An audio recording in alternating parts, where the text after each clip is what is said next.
الحمد لله رب العالمين والعاقبة للمتقين والصلاة والسلام على سيد الأنبياء والمرسلين وعلى آله وأصحابه أجمعين أما بعد فأعوذ بالله من الشيطان الرجيم بسم الله الرحمن الرحيم يا أيها الذين آمنوا ادخلوا في السلم كافة ولا تتبعوا خطوات الشيطان إنه لكم عدو مبين آمنت بالله صدق الله مولانا العظيم ময়মনসিংহ হালুয়াঘাট সূর্যপুর হাজী ইসমাইল হোসাইন দারুল কোরআন মাদ্রাসা মসজিদ খানকা কমপ্লেক্স এ আয়োজিত আজকের এই মহতি ইসলাহি মাহফিলে উপস্থিত হযরত উলামায়ে কেরাম, এই এলাকার মুরব্বিয়ান, যুবক ভাইরা, পর্দার আড়ালে আমার মা ও বোনেরা, আল্লাহ রাব্বুল আলামিনের দরবারে অসংখ্য শুকরিয়া যে আল্লাহ রাব্বুল আলামিন মেহেরবানি করে দয়া করে আমাদেরকে আজকের মুবারক মজলিসে আসার বসার তৌফিক দান করেছেন। সকলে শুকরিয়া আদায় করে বলি আলহামদুলিল্লাহ। আমি আপনাদের সামনে পবিত্র কোরআনে কারীমের সূরাতুল বাকারা এর 208 নম্বর আয়াত তেলাওয়াত করেছি। আল্লাহ পাক বলেন,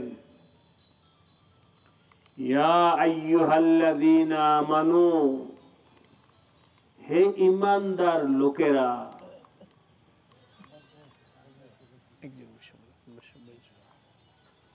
হে ঈমানদার পুরুষ, হে ঈমানদার মহিলা, তোমরা সবাই ভালো করে শোনো। হে ঈমানদার পুরুষ মহিলা, তোমরা দিল দিয়ে শোনো, মন দিয়ে শোনো। সবাই দিল মন দিয়ে কথা শোনার চেষ্টা করব। রাজি আছি ভাই? এদিকে তাকান ভাইরা, এই যে এদিকে তাকান, এদিকে তাকান। আমার আল্লাহ পাক আমাকে আপনাকে বানাইছেন,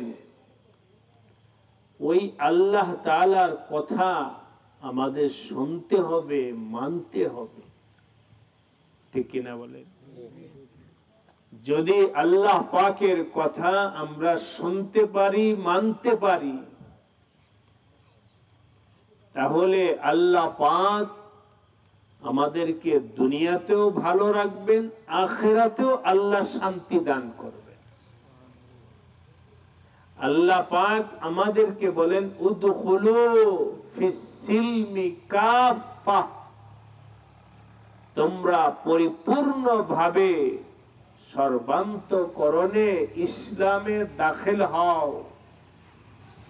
ইসলাম ধর্মকে সব ক্ষেত্রে গ্রহণ করো, কোন ক্ষেত্রেই তোমরা ইসলাম ধর্মের বাহিরে থাইকো না, সব কাজ কর্ম তোমরা করবে ইসলাম ধর্মের ভেতরে থাইকা। রাজি আছি? জোরে বলেন ইনশাআল্লাহ। কথার কথা বলছি, একটু অনেক লম্বা আলোচনা না, সংক্ষেপ আলোচনা। আপনার বিবাহ শাদী থেকে ধরি একটা পুরুষ বিবাহ করে, তার দুনিয়ার জীবনের পারিবারিক জীবনকে সুন্দর করার জন্য তার বিবাহর প্রয়োজন। পুরুষ বিবাহ করবে এক নারীকে, মহিলাকে, বলেন তো বিবাহ শাদী করার ক্ষেত্রে ইসলামের কোন নিয়ম রীতি আছে কি নাই? বলেন আছে কি নাই? সুতরাং হে মুসলমান, বিবাহ শাদীর ক্ষেত্রে তোমরা ইসলামের রীতি অনুসারে বিবাহ কইরো, ইসলামের রীতির খেলাফ তোমরা বিবাহ শাদী কইরো না। হে মুসলমান, তুমি তোমার মেয়েকে বিবাহ দিবা, ইসলামের রীতি অনুসারে দাও। হে মুসলমান, তুমি তোমার ছেলেকে বিবাহ করাইবা, ইসলামের রীতি মোতাবিক বিবাহ করাও, ইসলামের রীতির বাহিরে যায়ও না। এই নির্দেশ আল্লাহ পাক আমাদেরকে দান করেছেন। চলতে চলতে বিবাহ শাদী যখন ইসলামের রীতি মোতাবিক হলো, বলে ইসলামের রীতির মধ্যে একটা রীতি কথা আমি বলছি বিবাহ শাদীর ব্যাপারে। সেই রীতিটা হলো ছেলের বাবা মেয়ের বাবার উপরে কোনো যৌতুকের দাবি করবে না। ছেলে বিবাহর সময় কোনো যৌতুক চাইবে না। ছেলের বাবা বিবাহর সময় মেয়ের বাবার উপরে এই কথা বলবে না, ওইটা দিতে হবে, সেটা দিতে হবে, এই দিতে হবে, এসব কিছু চাইবে না। যৌতুক ইসলামে জায়েজ নাই। বলেন যৌতুক নেওয়া ইসলামে? এখন আপনারা বলেন তো বাবাজিরা, মুরব্বীরা, আপনার ছেলেকে বিবাহ করানোর সময় আপনারা কি যৌতুক চাইবেন? একটু জোরে বলেন। চাইবেন না, বরং আল্লাহ পাক আপনাকে যেটা দিয়েছে ওইটার উপরে শুকরিয়া আদায় করবেন। মেয়ের বাবাকে এটা বলবেন না যে ঘর সাজায়া দিতে হবে, খাট দিতে হবে, মোটরসাইকেল দিতে হবে, এত টাকা দিতে হবে, এতজন মানুষ খাওয়ায় দিতে হবে। এই সব কথাগুলো ইসলামের রীতির খেলাফ কথা। এ সমস্ত ইসলামের রীতির খেলাফের মধ্যে তোমরা যাও না। বিবাহ শাদীর ক্ষেত্রে পরিপূর্ণভাবে ইসলামের রীতি মাইনা চলার চেষ্টা করো। রাজি আছি? বরং এর বিপরীত, যেই ছেলেটা বিবাহ করবে, বিবাহর মধ্যে আরেকটা অংশ আছে, মেয়েকে মোহর দিতে হবে। মেয়েকে কি দিতে হবে ভাই? মোহর দিতে হবে। বিবাহর সময় রেজিস্ট্রি নামার মধ্যে লেখাইতে হবে এত টাকা মোহর ধার্য করা হলো। সুতরাং বিবাহ হওয়ার পর স্বামীর উপর আবশ্যক হলো স্ত্রীকে সেই মোহর পরিশোধ করে দেওয়া। স্ত্রীকে সেই মোহর পরিশোধ করে দেওয়া, এটা স্বামীর উপরে দায়িত্ব। এই স্বামীর উপরে এই কর্তব্য বিধান দিছেন কে? ওয়াতুন নিসা সাদুকাতিহিন্না নিহলা, তোমরা তোমাদের স্ত্রীদেরকে পরিপূর্ণভাবে স্বাচ্ছন্দ্যের সাথে মহর পরিশোধ করে দাও। আমি আপনাদেরকে একটু জিজ্ঞাসা করি, বলেন তো দেখি বাবাজিরা, বলেন, বুঝানোর জন্য বলছি, আপনি বাজার থেকে এক বস্তা চাউল কিনছেন, বাজারে দোকানদার থেকে এক বস্তা চাউল কিনছেন, এক বস্তা চাউলের দাম 3000 টাকা। কথার কথা বলছি, এক বস্তা চাউলের দাম কত? 3000। আপনি যখন চাউল আনবেন তখন দোকানদারকে কি 3000 টাকা দেওয়া লাগবে না? লাগবে কিনা ভাই? এই দিতে কি কষ্ট হবে? আমি যখন চাউল আনবো তো আমার তো টাকা দিতে হবেই।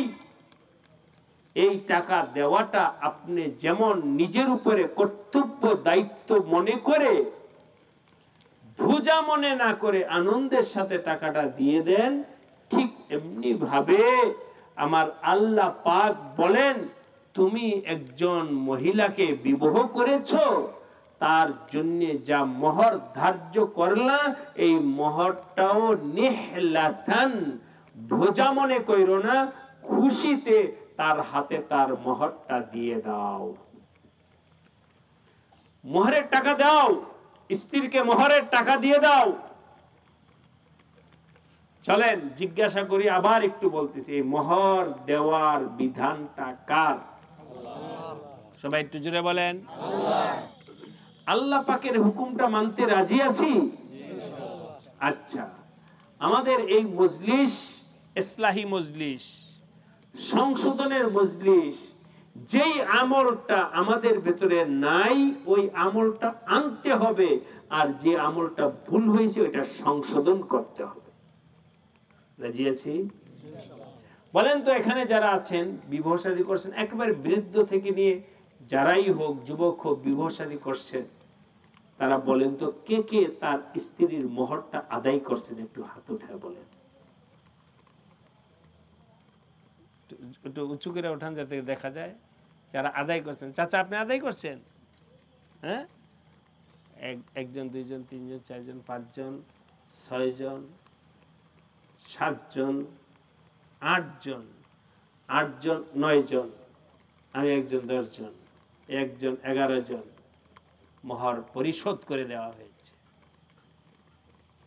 আচ্ছা, না মানে যারা দেন নাই, আজকে এই আলোচনায় শুনলেন, নিয়ত করেন যে আমি অনতিবিলম্বে যথাসম্ভব অল্প সময়ের ব্যবধানে আমি এই মোহরটা পরিশোধ করে দিব। একটু নিয়ত করেন, একটু নিয়ত করে হাত উঠান,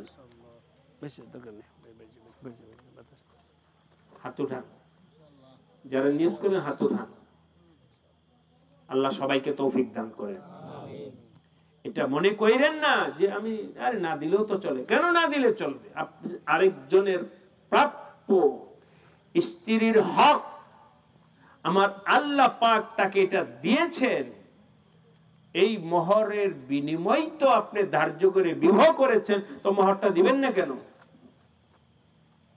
মোহর যদি 2 লাখ ধার্য করা থাকে, দিয়ে দেন, এই বছরে 10,000 টাকা দিয়ে দেন, লেখা রাখেন, আগামী বছর 5,000 টাকা দিয়ে দেন, লেখা রাখেন, এভাবে আস্তে আস্তে দিয়ে দেন। দিতে হবে, দিতে হবে। আজকে মুসলমান জানাই নাই যে মোহরটা দিতে হবে। বাংলাদেশে যদি আমরা হিসাব করি, শতকরা 80% মুসলমান তার স্ত্রীর এই হকটা অর্থাৎ মোহরটা পরিশোধ করে না। ঠিক কিনা বলেন? বরং বিপরীত পথে যায়, স্ত্রীকে বলে মাফ করে দাও। আর তুমি না পারলে মাফ করা, তুমি তো পারবা, দিতে দাও না কেন? সব হক দিতেছো, জায়গা কিনতেছে, জমিন কিনতেছে, বাড়ি করতেছে, দোকান করতেছে, সম্পদ বাড়াইতেছে, ওই বেচারি টাকাটা দিতে পারে না। সুতরাং আমার ভাই ও দোস্ত, আল্লাহর হুকুম মানো, আল্লাহর হুকুম মানো। আল্লাহর হুকুম মাইনা স্ত্রীদের হক আদায় করো, মোহর পরিশোধ করে দাও। বলে টাকা দিয়ে করবে কে? আমি খাওয়াই না। খাওয়ান তো স্ত্রী হিসাবে খাওয়ান, টাকা তো প্রাপ্য তার, এটা সে পায়া, সে ইচ্ছা করলে এই টাকাটা সে জমায়া রাইখা দেব, ইচ্ছা করলে তার নামে সে একটা সম্পদ করুক, ইচ্ছা করলে এই টাকা দিয়ে সে একটা গবাদি পশু কিনা রাখুক, ইচ্ছা করলে এই টাকা দিয়ে সে একটা জায়গা কিনুক, তার ইচ্ছা, সে নিজের টাকা দিয়ে স্বাধীনভাবে যা মন চায় তা করবে। ঠিক কিনা বলেন? এই টাকার উপরে আপনার কোনো হস্তক্ষেপ নাই। টাকা দেওয়া, মোহরের টাকা দেওয়া, এটা যেমন স্ত্রীর একটা প্রাপ্য, ঠিক স্ত্রীকে যথাযথভাবে সম্মানের সাথে নান নফকা, থাকার জায়গা দেওয়া, খাওয়ার জায়গা দেওয়া, খাওয়া দেওয়া, লেবাস কাপড় চোপড় দেওয়া, এটাও স্বামীর উপরে আল্লাহ পাকের দেওয়া দায়িত্ব। এই দায়িত্ব তোমরা পরিশোধ করো সব ক্ষেত্রে। দাম্পত্য জীবনে ইসলামের যে বিধান আছে, এই বিধান পরিপূর্ণভাবে তোমরা আদায় করো। তাহলে তিনটা আলোচনা আসলো দাম্পত্য জীবনে। এক নম্বর আলোচনা হলো বিবাহ শাদীর ক্ষেত্রে যৌতুক নেওয়া দেওয়া যাবে না। দুই নাম্বার, বিবাহ শাদীর পর স্ত্রীর মোহর যথাযথভাবে পরিশোধ করতে হবে। তিন নাম্বার হলো সম্মানের সাথে স্ত্রীর খোরপোশ এর ব্যবস্থা করতে হবে।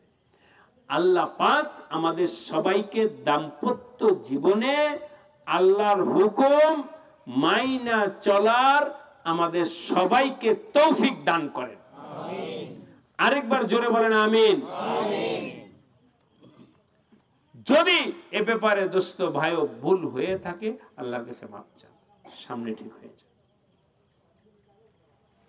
এটা একটা পার্ট আমি আপনাদেরকে বললাম। দ্বিতীয় হলো,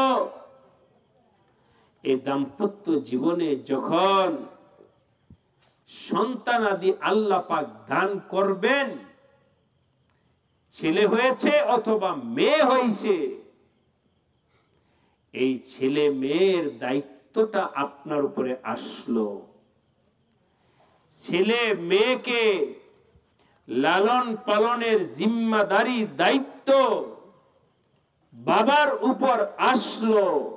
এখন এই বাচ্চা যদি অসুস্থ হয়, বাবা চিকিৎসার ব্যয়ভার পালন করবে। এই বাচ্চার লেবাস পোশাক বাবার উপরে দায়িত্ব। এই বাচ্চাকে খাওয়া দাওয়া এটা বাবার উপরে দায়িত্ব। এভাবে এই বাচ্চার দায়িত্বটাও বাবার উপরে চলে আসলো। এই দায়িত্বটা দিছেন কে? আল্লাহ। সেই দায়িত্বের একটা অংশ হলো, বাচ্চা হইছে, ছেলে হোক অথবা মেয়ে হোক, আজান দাও, আজান, আজান দাও। আরে কথার কথা, 8টা বাজে দিনে। কয়টা বাজে? 8টা বাজে। কোন নামাজের আজান হয়? ফজরের নামাজের আজান 8টা বাজে হয় সকালে? ভাইরা বলেন, জোহরের নামাজের সময় 8টা বাজে হয়? হয় না। হঠাৎ করে অমুক বাড়ি থেকে আজানের আওয়াজ আসতেছে। কার জানি সন্তান হইছে, সবাই চাই না গেল। আল্লাহ নিয়ামত আসছে, ছেলে হোক অথবা মেয়ে হোক, এটা আল্লাহ পাকের নিয়ামত। আল্লাহ তোমাকে দিছে। কার নিয়ামত বলেন? আল্লাহ তোমাকে নিয়ামত দিয়েছেন। খুশির সাথে আজান দাও, আল্লাহর শুকরিয়া আদায় করো।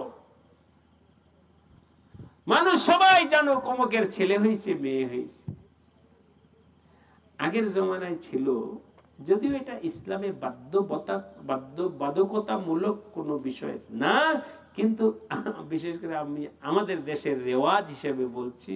তবে এই রেওয়াজটা আবার অত বেশি মারাত্মক অপরাধও না, এক হিসাবে এটা ঠিকও আছে, মিনওয়াজহীন।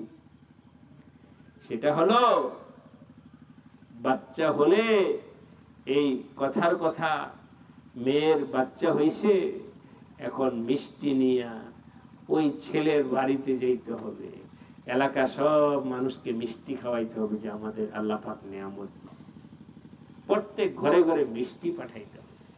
এখনো আমাদের দেশে মুন্সিগঞ্জে রেওয়াজ আছে, আবার ছেলের বাড়ির পক্ষ থেকে মিষ্টি নিয়ে যাবে মেয়ের বাড়িতে, ওই এলাকার মানুষকে প্রত্যেকের ঘরে ঘরে মিষ্টি পৌঁছাবে।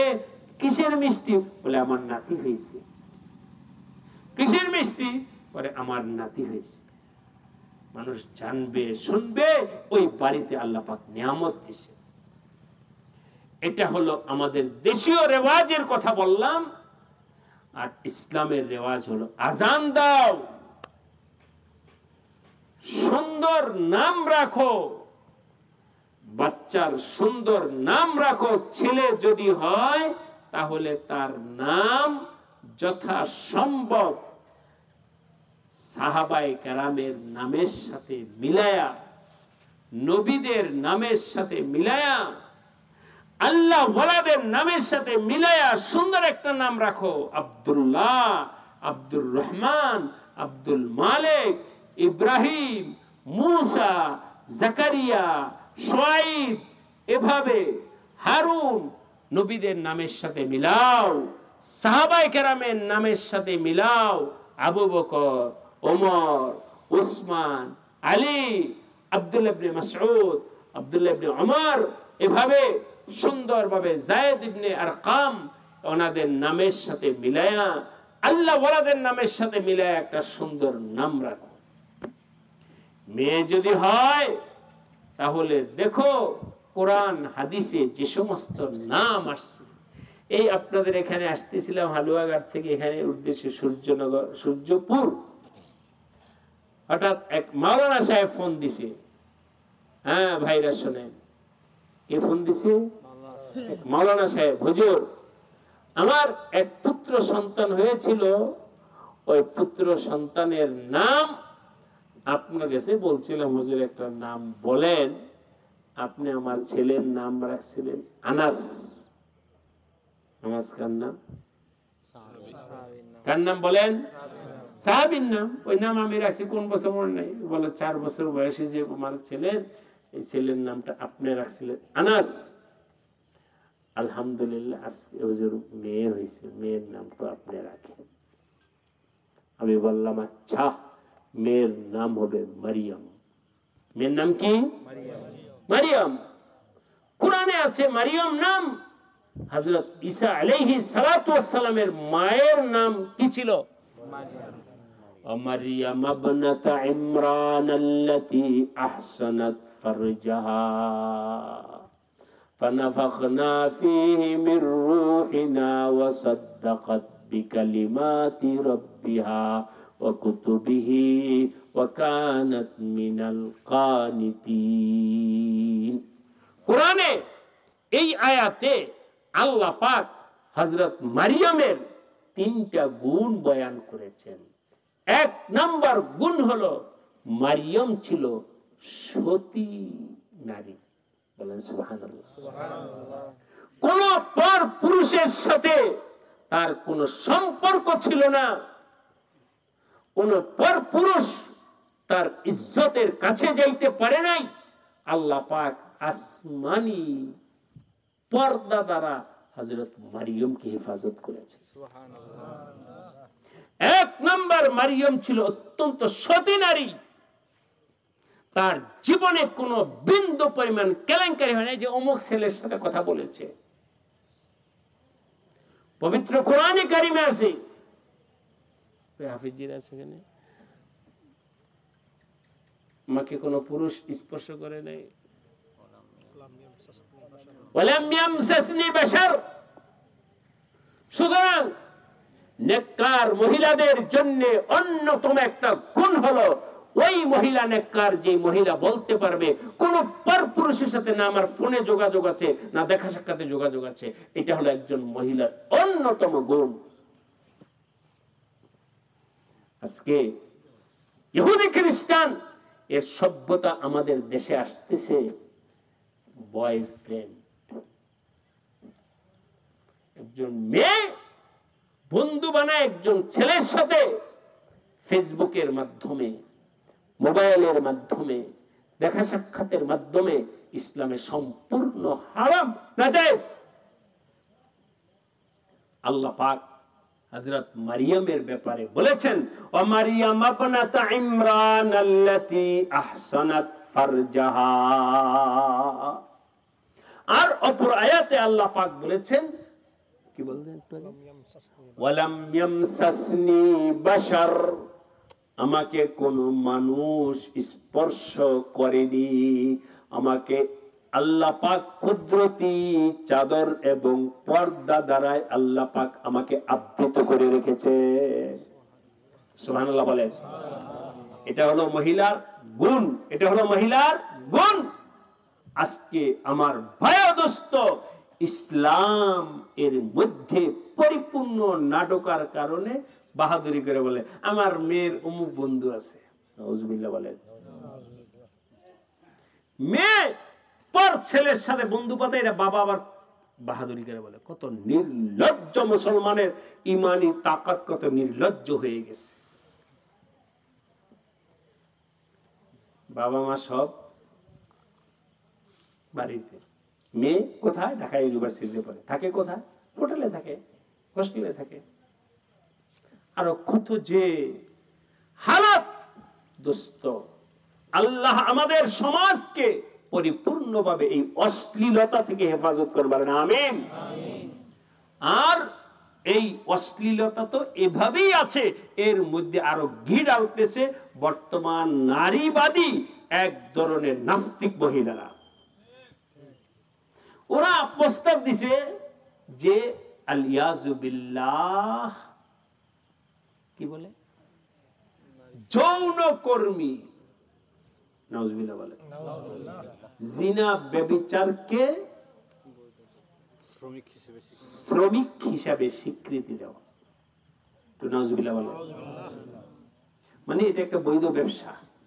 যেমন গার্মেন্টসে চাকরি করে, এটা শরীয়তে বৈধ বৈধ এগুলো আলোচনায় গেলাম না। আমাদের দেশের নিয়মে গার্মেন্টস ব্যবসা যেমন একজন মেয়ের জন্য রাষ্ট্রীয় নিয়মে একটা ব্যবসা হিসাবে অনুমোদন আছে, ঠিক হোস্টেলে, আবাসিক হোস্টেলে মেয়েরা জিনা ব্যভিচার করবে, এটাও একটা কর্মসংস্থান হিসেবে স্বীকৃতি দেওয়া।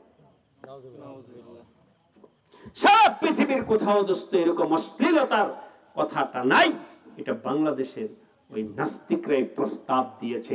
এই প্রস্তাবকে আপনারা সমর্থন করেন? ঘৃণা করেন কারা কারা? হাত উঠে বলেন। আল্লাহ সবাইকে সহি বুঝদান করেন, আমিন। এক নাম্বার সিফাত হযরত মারিয়মের আল্লাহ পাক এই আয়াতের মধ্যে।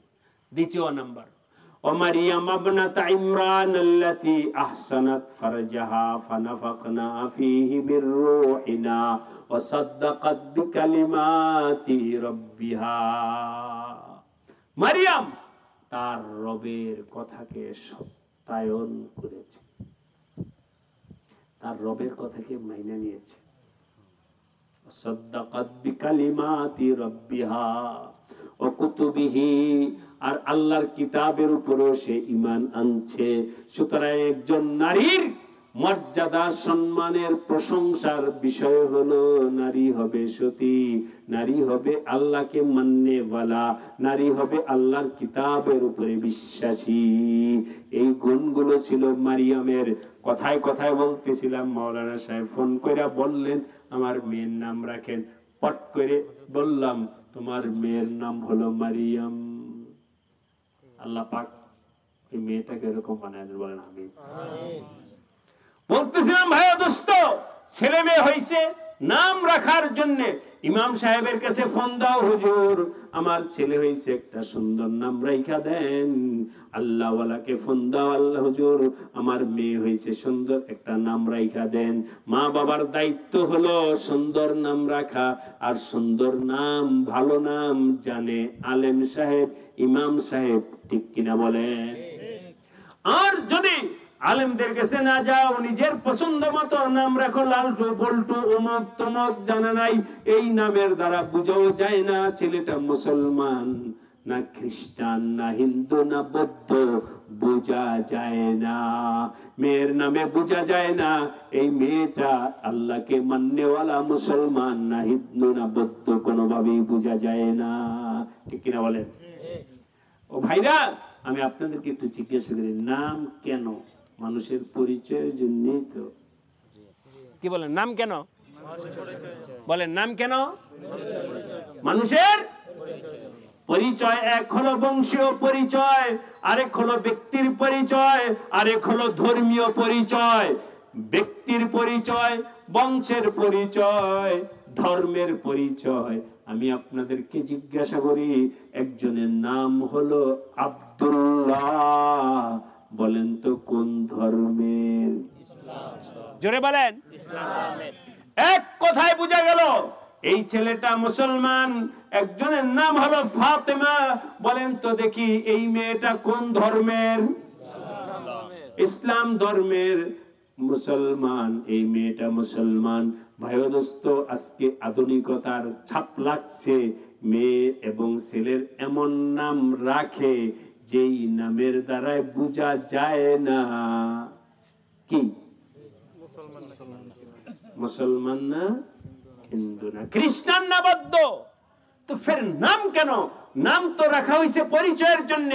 হে মুসলমান, তোমার ছেলে মেয়ের ভালো সুন্দর নাম রাখো, অর্থবহ নাম রাখো। এই নামের উসিলায় আল্লাহ পাক তোমার ছেলে মেয়েকে নেককার বানায় দিতে পারে। সুতরাং সন্তানকে ভালোভাবে আসেন এর পরবর্তী স্তরে এই সন্তানটাকে ভালোভাবে ইসলাম শিখাও, কালিমা শিখাও, নামাজ শিখাও, ওযু গোসল শিখাও, কোরআন শিখাও। ছেলে হোক মেয়ে হোক, এই ছেলে মেয়েকে কালিমা শিখানো মা বাবার দায়িত্ব, এই ছেলে মেয়েকে নামাজ শিখানো মা বাবার দায়িত্ব, এই ছেলে মেয়েকে কোরআন শিখানো মা বাবার দায়িত্ব। এই দায়িত্ব আমার আল্লাহ পাক দিয়েছেন। সুতরাং এখানে যারা আছেন সবাই বলেন, নিজের ছেলে মেয়েদের ব্যাপারে এই দায়িত্ব পালন করতে রাজি আছেন কিনা? রাজি আছি সবাই? যদি আল্লাহ পাকের দেওয়ায় দায়িত্ব পালন না করেন, ছেলেকে কালিমা পড়ানো শিখান নাই, নামাজ পড়ানো শিখান নাই, কোরআন শিখান নাই, মেয়েকেও শিখান নাই, কাল হাসরের দিন এই ছেলে মেয়ে আপনার বিরুদ্ধে নালিশ করবে। বলবেন, হুজুর গরিব মানুষ, এই জন্য মাদ্রাসায় পড়াইলে তো টাকা দিতে হবে, মাদ্রাসায় পড়াইলে টাকা দিতে হবে, এই জন্য পড়াইতে পারি না। দোস্ত, আসলেই যদি আপনি এমন নিশ্চয় অসহায় হয়ে থাকেন, মাদ্রাসার বেতন একেবারে যত সামান্য, মাদ্রাসার বেতন কই আমাদের নুরুলদাসা হুজুর, এই মাদ্রাসা হুজুর কই আছে? হুজুর বেতন কত এখানকার ছাত্রদের? বেতন কত? 500 না? 500 টাকা বেতন। 500 টাকা বেতন।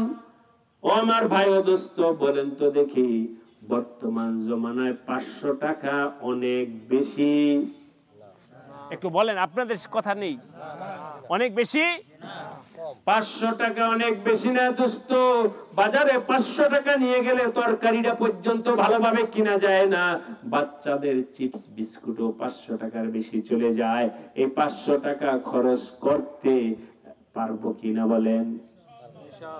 এরপরেও যদি আপনাদেরকে বইলা যায়, যদি এমন অসহায় হন, বাস্তবিকেই 500 টাকা দেওয়ার মতো যদি আপনার সমর্থন না থাকে, আপনাদের সবার সামনে এই মাদ্রাসার এখন বর্তমান দায়িত্বশীল মুহতামিম হযরত মাওলানা নুরুল হুদা সাহেব, ওনাকে আমি অনুরোধ কইরা বইরা যাব, কোন ছেলে যদি, কোন ছেলের অভিভাবক যদি এমন আসে যে 500 টাকা দিতে আসলে সমর্থবান নয়, তাহলে তাকে বেতন ছাড়াই, টাকা ছাড়াই এখানে পড়ানোর ইনশাআল্লাহ ব্যবস্থা হবে। কেউ যদি এরকম থাকে যে আমরা মানে বোর্ডিং এ অসহায় আছে, খাবারের ব্যবস্থা হবে, বেতন দেওয়া লাগবে না। এবার আপনাদের কাছে আরেকটু জিজ্ঞাসা করি, এরকম সুন্দর ব্যবস্থাপনা থাকা সত্ত্বেও যদি আপনার ছেলেকে মেয়েকে যদি মাদ্রাসায় পড়ায়া এই দায়িত্বটা পালন না করেন, আল্লাহ পাকের আদালতে অপরাধী হিসাবে আপনাকে দাঁড়াইতে হবে কি না? কি বলেন, হবে কি না? আল্লাহ পাকের আদালতে আপনাকে দাঁড়াইতে হবে। আল্লাহ জিজ্ঞাসা করবেন, তোমার ছেলেকে কেন কালিমা শিখাও নাই, তোমার মেয়েকে কেন কালিমা শিখাও নাই, তোমার ছেলেকে কেন ওযু শিখাও নাই, তোমার মেয়েকে কেন ওযু শিখাও নাই, তোমার ছেলে মেয়েকে কেন কোরআন শিখাও নাই। দোস্ত, ওই সময় বলেন তো দেখি, কিছু বলার আল্লাহ পাকের আদালতে কিছু বলার মতো থাকবে? বলেন, থাকবে না। যাই হোক, এভাবে ইয়া আইয়ুহাল্লাযীনা আমানু দুখুলু ফিস সিলমি কাফা, হে ঈমানওয়ালা, বিবাহ শাদীর ক্ষেত্রে আল্লাহ পাকের ধর্ম ইসলামের অনুসরণ করো, দাম্পত্য জীবনে ইসলামের অনুসরণ করো, ছেলে মেয়েকে দ্বীনদারি শিখানোর ব্যাপারে ইসলামের অনুসরণ করো। এর পাশাপাশি তুমি যখন মারা যাইবা তখন এই পরিত্যক্ত সম্পত্তির ব্যাপারেও আমার আল্লাহর হুকুম মাইনা চলার চেষ্টা কইরো। রাজি আছি ইনশাআল্লাহ। আল্লাহ পাক আমাদের সবাইকে সব ক্ষেত্রে আল্লাহ পাকের হুকুম মাইনা চলার তৌফিক দান করেন। আমিন। আরেকবার বলেন আমিন। আমিন। আর দুইটা আমলের কথা বলবো। এক আমল হলো 5 ওয়াক্ত নামাজ আমাদের উপরে ফরজ হয়েছে কিনা? কার কার উপরে নামাজ ফরজ হয়েছে একটু বলেন তো দেখি, হাত উঠান। যাদের উপরে, ছোটরা না, আমাদের উপর ফরজ হয় না, দেখি না বুঝলে ছোটরা হাত উঠাইব। যাদের উপরে নামাজ ফরজ হয়েছে দোস্ত, আপনারাই হাত উঠাইয়া বলতেছেন আমার উপরে ফরজ হয়েছে। সুতরাং ফরজটা আদায় করা লাগবে কিনা? হাত নামান। নামাজ ছাড়া কোনো উপায় নাই। কিভাবে? আপনাদের কি কষ্ট হচ্ছে? এভাবে আপনাদেরকে শেখানোর জন্য বলছি। তবে ইনশাআল্লাহ ভবিষ্যতে আপনারা এটা করবেন। আল্লাহ পাক যদি তৌফিক দেন, তাহলে আল্লাহ পাক তৌফিক দিলে, আমি ওই যে আসছিলাম কিছুদিন আগে মাহফিলে, আবার আল্লাহ পাক এখন নিয়ে আসছে, আপনারা খুশি না বেজার? আগেবার বলছিলাম ভাই আসলাম তো ইনশাআল্লাহ আবার আসবো, কারণ এই এলাকায় আমার দিনই কিছু কাজ করার ইচ্ছা আছে, আপনাদের সাথে ইমানি আমলি কাজ। সেই সুবাদে ওয়াদা দিয়েছিলাম, আল্লাহ পাক আজকে নিয়ে আসছে। আজকেও ওয়াদা দিয়ে যেতেছে, আবার আসার চেষ্টা করব। কিন্তু আপনারা যদি দিল তৈরি করেন, তখন আমরা আসতে আগ্রহ পাবো। ঠিক কিনা বলেন? তো আমি আপনাদেরকে কথা বলতেছি, আপনারা ওদিকে তাকান কেন? এটা বলেন তো দেখি, এটা কি আমার কাছে ভালো লাগে? আরে ভাই, বরত্বের জন্য বলতেছি না। আমাদের এই যে আলেম ওলামারা আসছে, মাওলানা কাউসার সাহেব, আরো আমাদের মাওলানা ইব্রাহিম সাহেব মুক্তাগাছা থেকে আসছে, হালুয়াঘাট ঢাকা থেকে আসছে আমাদের আতিক সাহেব। ওনারা জানেন, যখন আমি মজলিসে বয়ান করি, আমার সামনে সব আলেম ওলামারা থাকে, কেউ এদিক সেদিক তাকানোর মতো, এদিক সেদিক তাকানের হলে আর রুহানি সে পয়দা এসব কথা দোস্ত দিলের মধ্যে বসবে না। আমি জোর করে বললাম, বলেন সুবহানাল্লাহ, বলেন সুবহানাল্লাহ, কিন্তু তোমার দিলের মধ্যে তো পানি আসে নাই, অন্তরের হালাত তো পরিবর্তন হয় নাই। এখানে কিছুক্ষণ বসলা, দেখলা, চললা, কিন্তু দিলের ভেতরে, দিলের মধ্যে এই কথাগুলো ঢুকতে হলে সেই দিলটা তৈরি করতে হবে। এই জন্য বয়ান, আল্লাহওয়ালা আলেমদের বয়ান যখন শুনবেন, তখন পরিপূর্ণ তাদের চেহারার দিকে তাকায়া, অন্য দিকে তাকানো নয়, হাজারো দামি বস্তুর দিকেও তাকায়ও না। এখন আমি বসছি আল্লাহর কথা শোনার জন্যে, আল্লাহর দ্বীনের কথা শোনার জন্যে। এই যে আমার পকেটে মোবাইল আছে, কিন্তু আল্লাহর মহব্বত পয়দা করো, দিলটা নরম করো, কিছু শিখো, কিছু বোঝার চেষ্টা করো, শিখো বোঝো চেষ্টা করো। সবকিছু দুনিয়া দিয়ে মূল্যায়ন কইরো না।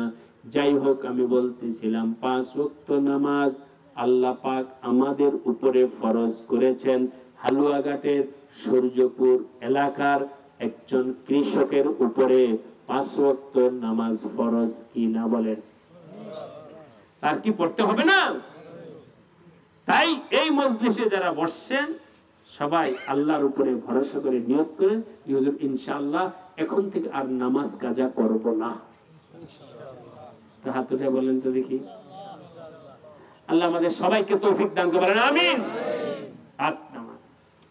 এই বলছিলাম 2টা কথা বলবো, 2টা কথার একটা চলে গেল। আরেকটা কথা, সেই কথা হলো স্বাভাবিকভাবে আপনাদের এই এলাকাটা বাংলাদেশের প্রায় শেষ প্রান্তে, সীমান্ত এলাকা। এই তো বাংলাদেশের সীমানা শেষ। এই অঞ্চলগুলোতে স্বাভাবিকভাবে সারা বাংলাদেশের চতুর্দিকে যেখানে সীমানা শেষ, ওই সীমান্ত এলাকার ভেতরে দুনিয়াবি দৃষ্টিতেও উন্নয়ন কম, দ্বীনি লাইনেও উন্নয়ন কম। দুনিয়াবি লাইনে উন্নয়ন কম, মিল কারখানা, ফ্যাক্টরি, অফিস, আদালত, এখানে হাসপাতাল, স্কুল, কলেজ, ইউনিভার্সিটি থাকার কথা না, ঠিক কিনা বলেন? আমার মনে হয় নাই। এই জাগতিকভাবে যেমন ইউনিভার্সিটি, কলেজ, হাসপাতাল, সরকারি বাসভবন, উন্নয়নশীল কলকারখানা, মিল, ফ্যাক্টরি যেমন নাই, ঠিক এমনি ভাবে এই সমস্ত এলাকায় কোরআনের ফ্যাক্টরিও তেমন নাই, ঠিক কিনা বলেন? দাওয়াত ও তাবলীগের মেহনত অন্য এলাকার তুলনায় এই এলাকায় কম। আলেম ওলামাদের আমদ রফত এসব এলাকায় কম হওয়ারই কথা, ঠিক কিনা বলেন?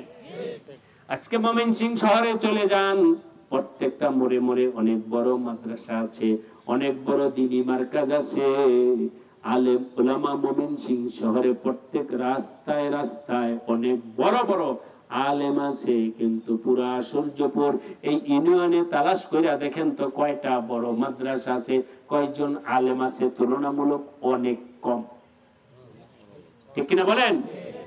যেখানে অন্ধকার, যেখানে বাতি নাই, সেখানে ওই জায়গাটা দখল করে কে? অন্ধকার। কে দখল করে? শয়তান দখল করে, অন্ধকার দখল করে। বাতি নাই, বাতি না থাকলে অন্ধকার আসে। সেই কারণে দোস্ত এই সমস্ত এলাকায় অনেক অকারেন্স, গুনাহ, নাফরমানির কাজ থাকাটাই স্বাভাবিক, ঠিক কিনা বলেন? সুতরাং আমাদের বাংলাদেশের চতুর্পাশে ঘুইরা দেখো, সীমান্ত এলাকার গুলোর মধ্যে ইয়াবা, গাঁজা, মদ, নেশা এগুলোর আখড়া আছে কিনা? আমার ভাইরা, এই এলাকার আপনাদের কাছে অনুরোধ কইরা বইলা যায়, 5 ওয়াক্ত নামাজ পড়ো।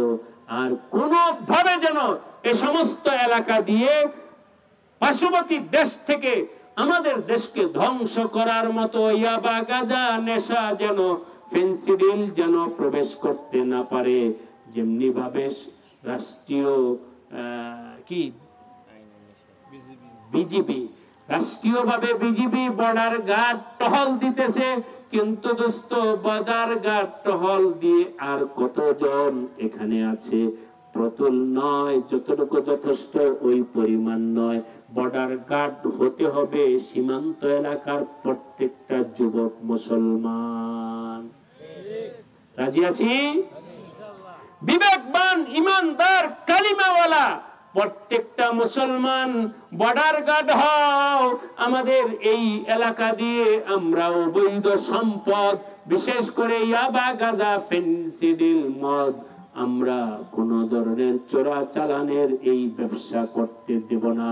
তাহলে দোস্ত আপনারাও ভালো থাকলেন, আপনাদের এদিক থেকে সাপ্লাই না হওয়ার কারণে সারা বাংলাদেশ ভালো থাকলো, ঠিক কিনা বলেন? পার্শ্ববর্তী দেশ থেকে যদি ইয়াবা, গাঁজা, ফেন্সিডিল আসতে হয়, বর্ডার দিয়েই আসতে হবে, ঠিক কিনা বলেন? আর বর্ডারের জনগণের যদি সহযোগিতা না থাকে, বর্ডার গার্ডের যদি সহযোগিতা না থাকে, তাহলে দোস্ত ফাঁকা পথ দিয়ে এগুলো আসার সুযোগ নাই।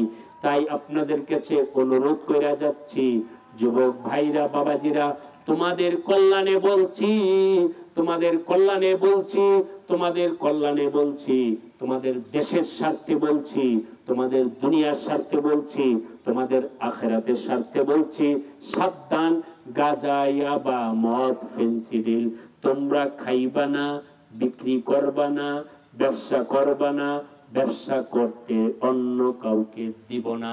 রাজি আছি কারে? হাত উঠান দেখি। আল্লাহ সবাইকে তৌফিক দান করেন, আমিন। বাংলাদেশের স্বার্থে, দেশের স্বার্থে এই সেবাটা, দেশের স্বার্থে এই খেদমতটা সীমান্ত এলাকার লোকদের পক্ষে করা সম্ভব। যেটা আমরা ভিতরে আছি, আমাদের পক্ষে এখানে আইসা টহল দেওয়া, এখানে আইসা জিম্মাদারি পালন করা দুস্থ সম্ভব নয়। ঠিক কিনা বলেন? আপনারা যদি ব্যারিকেড দিয়ে দেন, আপনারা ভালো থাকবেন, দেশের মানুষ ভালো থাকবে, দেশটা ভালো থাকবে, আমাদের যুব সমাজ ভালো থাকবে। আজকে এই সমস্ত নেশা, ইয়াবা, ফেন্সিডিল ব্যাপক হওয়ার কারণে যুব সমাজ নষ্ট হচ্ছে, পড়ালেখা ক্ষতি হচ্ছে, ভবিষ্যৎ দেশের উন্নয়ন এর দরজা বন্ধ হইয়া যাইতেছে। ঠিক কিনা বলেন? যেই ছেলেরা ভালো পড়ালেখা করত, পড়ালেখা কইরা অফিসার হতো, বড় অফিসার হইতো, যেই ছেলে মেয়ে পড়ালেখা কইরা দেশের সুনাগরিক হইতো, যেই ছেলে পড়ালেখা কইরা দেশের উন্নয়নমূলক কাজ করত, ওই ছেলে মেয়েরা এখন নেশা খায়া রাস্তায় বেহুশ হয়ে পইরা থাকে। আছে কিনা বলেন? কোথায় পড়ালেখা? কোথাও অন্য জগতে চলে গেছে। এই জন্যে দুইটা কথা গুরুত্ব সহকারে বইলা গেলাম। এভাবে তো বললাম দাম্পত্য জীবনে আল্লাহর হুকুম মাইনা চলবো, আওলাদ ফরজনদের ব্যাপারেও আল্লাহ পাকের হুকুম মাইনা চলবো, আর বিশেষ করে নামাজ এবং এই সমস্ত নেশা জাতীয় বস্তু থেকে সবাই বিরত থাকার চেষ্টা করব। আল্লাহ পাক আমাদের সবাইকে তৌফিক দান করেন, আমিন। আরেকবার বলেন আমিন। এই মাদ্রাসাকে আল্লাহ কবুল কইরা নেন, মাদ্রাসাকে মজবুত বানায়া দেন, ছাত্র দ্বারা ভরপুর বানায়া দেন, এবং যারা ছাত্র পড়তেছে আল্লাহ পাক তাদেরকে হাফেজে কোরআন হিসেবে কবুল করে নেন, আলেমে হক্কানি রব্বানি আল্লাহ বানায়া দেন। এই মাদ্রাসার জমিনদাতা মুতাওয়াল্লি, বর্তমান সভাপতি সাহেব, আরো যারা সংশ্লিষ্ট আছে সবাইকে ইখলাসের সাথে কাজ করার তৌফিক দান করেন। আজকের মজলিসকে আল্লাহ পাক